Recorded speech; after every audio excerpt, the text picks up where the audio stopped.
बातें कर रहे हो? सन्यास तक, जैसे कि कोई कहे कि जहर तक पीने को तैयार। ऐसी झंझट में ना पड़ो। अच्छे भले आदमी चंगे आए चंगे ही जाओ, क्या बिगड़ना है? और तुमसे किसने कहा कि मैं उत्तरों से भरा हूं? हां, प्रश्नों से खाली हो गया हूं। तुम प्रश्नों से भरे हो, मैं प्रश्नों से खाली हूं। उत्तरों से मैं भरा हूं, इस भ्रांति में ना रहो। मैं कोई पंडित नहीं हूं। हां, तुम्हें भी प्रश्नों से खाली होना हो तो मुझसे जुड़ सकते हो, वही सन्यास है। प्रश्नों के उत्तर नहीं होते। सद्गुरु प्रश्नों के उत्तर नहीं देता है, प्रश्नों को तोड़ता है। तुम जरा गौर तो करो कि मैं तुम्हारे जो प्रश्नों को उत्तर देता हूं वो उत्तर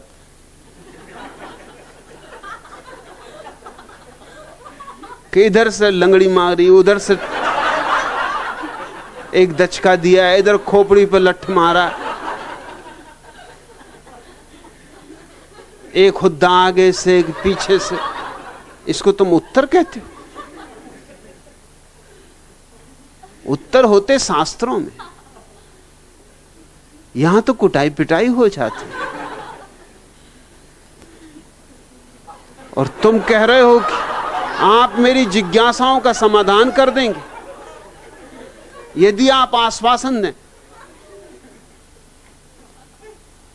गारंटी चाहते हो। एक ही बात की गारंटी दे सकता हूं कि तुम्हारे प्रश्नों को नष्ट कर दूंगा, एक एक प्रश्न को उखाड़ कर फेंक दूंगा, और उत्तर बाहर से नहीं आते। जब सारे प्रश्न गिर जाते तो तुम्हारे भीतर ही उत्तरों का उत्तर, समाधानों का समाधान। इसलिए तो हम उस अवस्था को समाधि कहते हैं, क्योंकि वो समाधानों का समाधान है, उत्तर नहीं है। जिंदगी कोई स्कूल की परीक्षा नहीं है कि प्रश्न पूछे और उत्तर दे दिए। लेकिन आदतें हमारी खराब हैं, सड़ी गली आदतें हैं, दकियानूसी आदतें हैं। गुलाम रूहों के कारवां में जरस की आवाज भी नहीं है। उठो उठो तमुद्दन के पासवानों, तुम्हारे आकाओं की जमी से उबल चुके जिंदगी के चश्मे, निशान सिजदों के अब जमी से मिटाओ। देखो छुपा ना ले वो लहू टपकता है आस्तीं से। गुलाम रूहों के कारवां में नफस की आवाज भी नहीं है। उठो उठो मोहब्बत के पासवानों, ये कोहरो सहरा, ये दस्तो दरिया तुम्हारे अजदाद गा चुके हैं। यहां पे वो आतसी तराना जो गर्मी बज़्म था मगर अब गुजर गया उसको एक जमाना। समंदे अय्याम बरक पा है, उठो उठो की तारीख हर बरक पर तुम्हारा शुभ नाम ढूंढती। न देंगे आवाज उसके शय पर जो वक्त उड़ता चला गया है। जमीन आंखों से मत कोरे दो, जमीन आंखों से मत कोरे दो, न मिल सकेंगी वो हड्डियां जो जमी का तारीख गहरा सीना निगल चुका है। नया करीना सिखाओ पामाल जिंदगी को। जमीन आंखों से मत कोरे दो, न मिल सकेंगी वो हड्डियां जो जमी का तारीख गहरा सीना निगल चुका है। नया करीना सिखाओ पामाल जिंदगी को। उठो उठो मजारों के पासवानों, चलो न गरमाओ जिंदगी को। ये ढेर सूने पड़े हैं इन पर, कहीं से दो फूल ही चढ़ाओ। गुलाम रूहों के कारवां में जरस की आवाज भी नहीं। ये देश क्या है? एक गुलाम रूहों का कारवां हो गया जिसमें कोई जीवन की घंटियां भी नहीं बजती। गुलाम रूहों के कारवां में जरस की आवाज भी नहीं है। गुलाम रूहों के कारवां में नफस की आवाज भी नहीं है। घड़ियाल तो क्या बजेंगे, यहां सांस की आवाज तक खो गई। उठो तमुद्दन के पासवानों, ए संस्कृति के पागलों, उठो मोहब्बत के पासवानों, बहुत हो चुकी प्रेम की बातें, अब उठो। उठो मजारों के पासवानों, पूज चुके कब्रों को बहुत, उठो अब थोड़े जिंदगी को जियो। ये ढेर सूने पड़े हैं, इन पर कहीं से दो फूल ही चढ़ाओ। भाई दास भाई, तुम कहते हो कि प्रश्नों से भरे हो, तुम्हारे प्रश्न तुम्हारे ही प्रश्न होंगे ना, और अज्ञान में क्या प्रश्न हो सकते, और ज्ञान में तो प्रश्न होंगे ही क्यों।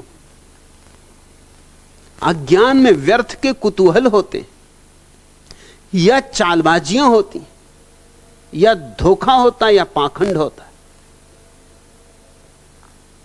तुम्हारे प्रश्नों में तुम्हारी ही छाप होगी ना, तुम्हारे प्रश्न तुम्हारे ही प्रतिबिंब होंगे ना, तुम्हारे प्रश्न आखिर तुम्हारे भीतर ही से तो आएंगे।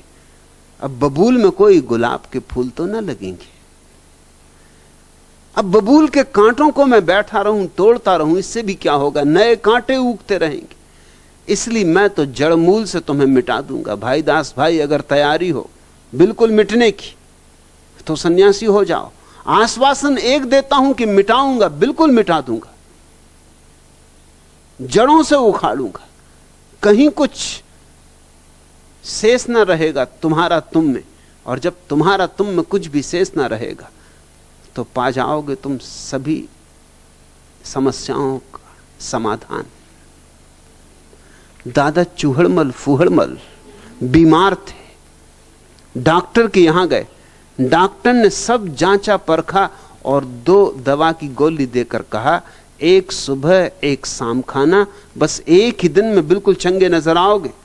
दादा घबराकर बोले, क्या आप बोले बड़ी डॉक्टर, नंगे नजर आओगे? डॉक्टर ने कहा कि नहीं नहीं, मैंने कहा चंगे हो जाओगे, यानी मेरी दवा इतनी बढ़िया है कि एक ही दिन में बिल्कुल ठीक हो जाओगे। दादा बोले, अच्छा अच्छा यह बात है, बड़ी यह तो बताओ कि दवा काहे के साथ खानी? जवाब मिला, चाय या दूध के साथ खाइएगा। दादा को संतोष न हुआ, बड़ी डॉक्टर हमको तो एक बात बोल दो, या चाय या दूध, हमको दोहरी बातें ठीक नहीं लगती। डॉक्टर ने कहा, अच्छा तो दूध के साथ गोली लीजिएगा। दादा ने पूछा, दूध गाय का या भैंस का? डॉक्टर ने कहा, माफ करिए मुझे और भी मरीज देखने हैं, अब आप ही अकेले तो नहीं कि आपसे ही थोड़ी सिर मारता रहूं, आपको जो दूध मिल जाए उसी के साथ ले लेना, उसमें कोई फर्क नहीं पड़ता। दादा बोले, बड़ी डॉक्टर गुस्सा क्यों होते हो, हम आज पहली बार ही एलोपैथी का इलाज करवा रहे हैं, इसलिए सब बातें क्लियर क्लियर जानना चाहते। ना हमारे घर गाय है ना भैंस, बकरियां हैं। यदि बकरी के दूध के साथ गोली खा लूं तो कोई नुकसान तो नहीं है ना? उत्तर मिला नहीं, मगर दादा की जिज्ञासा भी समाप्त न हुई। बड़ी एक बार और बताओ ना, दूध गर्म चाहिए या ठंडा? डॉक्टर ने पिंड छुड़ाने के लिहाज से कह दिया कुनकुना। दादा बोले, ठीक, दूध गिलास में पीना कि कटोरी में? डॉक्टर को गुस्सा आ गया, साईं अब घर भी जाइए ना, आपको कुछ और काम नहीं है क्या? दादा बोले, काम क्यों नहीं है, पर जब हमने आपको पूरी फीस दी है तो बदले में हमें भी पूरी पूरी जानकारी तो दीजिए। बताइए कि दूध खड़े खड़े पीना है कि बैठकर पीना है? डॉक्टर ने अपना माथा ठोंक लिया, साईं आप ये लीजिए अपनी फीस वापस। 10 का नोट पकड़ाते हुए उसने कहा, खुदा के वास्ते अब मेरा पीछा छोड़िए। दादा बोले, लेकिन भरी तुम तो नाराज होते हो, हम तो सीधा साधा आदमी हैं, कभी एलोपैथी का इलाज नहीं करवाया, इसलिए पूछता है कि दूध खुद अपने हाथ से पीना है या मेरे मुन्ने की अम्मा यदि पिला दे तो कोई नुकसान? डॉक्टर को भी हंसी आ गई, बोला, साईं तुम तो बड़ा जानदार आदमी है, जा अब अपने घर और मुन्ने की अम्मा के हाथ से दूध पी। दादा ने कहा, अच्छा तो जाता हूं बड़ी डॉक्टर, मगर एक बात तो बताओ कि घर तक पैदल जाऊं या रिक्शे में बैठकर? डॉक्टर ने कहा रिक्शे में जाओ, इस बुखार में पैदल चलना ठीक नहीं। दादा डॉक्टर से राम राम बड़ी साईं कह के चल दिए। डॉक्टर ने संतोष की सांस ली, लेकिन आश्चर्य की बात तो तब घटी जब आधा घंटे बाद दादा लौट आए और बोले, बड़ी डॉक्टर तुम कैसा इंसान है, हमको यह नहीं बताया कि कौन सी गोली सुबह खानी और कौन सी शाम को खानी। हमारा मुन्ने की अम्मा ने हमको बहुत डांटा। डॉक्टर ने संयम साध कर कहा, यह सुबह खाइए और ये शाम को। दादा बोले, तुम्हारी भूल के कारण हमको वापस आना पड़ा, भरी हमको फिर से घर जाने के लिए 10 रुपया रिक्शा का भाड़ा दो, वरना हम कैसे जाएंगे। डॉक्टर ने आधा मिनट गंभीरता से सोचा और चुपचाप 10 का नोट दादा के हाथ में थमा दिया। इसी में ज्यादा भलाई थी। दादा मुस्कुराते बाहर आए और वेटिंग रूम में बैठी अपनी बीबी को आंख मारकर बोले, लोग कहते हैं कि जाको राखे साइयां मार सके न खोए। ऐसा कहने वाले मेरे मूर्ख हैं, गधे। उनको कहना चाहिए जाको लूटे साइयां बचा सके न कोई। बीबी हंसती हुई उठी और बोली, तो फिर आज कौन से पिक्चर चला जाए मुन्ने के पापा, इस डॉक्टर से आज कितने रुपए वसूल करे। अरे बरी बोलो ना, तुम्हारी जिज्ञासाएं भाईदास भाई किसी काम ना आएंगी। यहां तो जिज्ञासाएं तोड़नी, यहां तो प्रश्न गिराने। उत्तर मेरे पास कोई नहीं है, उत्तरों का उत्तर है।